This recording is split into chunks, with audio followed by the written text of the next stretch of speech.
LDF-ൽ നിന്ന് ഘടക കക്ഷികളെ മുന്നണിയിലെത്തിക്കാൻ UDF. താൽപ്പര്യമുള്ള ഘടകകക്ഷികളുമായി ചർച്ച നടത്താൻ ലീഗും കോൺഗ്രസും അടങ്ങുന്ന സമിതിക്ക് നിർദ്ദേശം.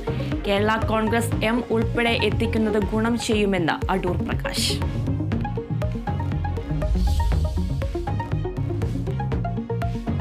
കേരള സർവകലാശാലയിൽ VC രജിസ്ട്രാർ പോര് തുടരുന്നു. രജിസ്ട്രാർ KS അനിൽകുമാർ ഇന്നും സർവകലാശാലയിൽ എത്തും. VC മോഹൻ കുന്നുമ്മൽ സർവകലാശാലയിൽ എത്തിയാൽ തടയാൻ SFI.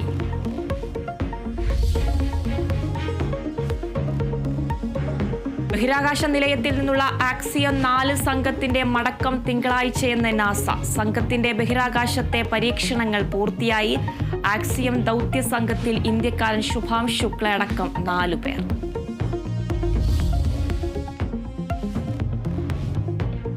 ലോർഡ്സ് ക്രിക്കറ്റ് ടെസ്റ്റിൽ ഇംഗ്ലണ്ട് ഭേദപ്പെട്ട നിലയിൽ ഒന്നാം ദിനം കളി അവസാനിപ്പിച്ചത് 4 വിക്കറ്റ് നഷ്ടത്തിൽ 251 റൺസിൽ.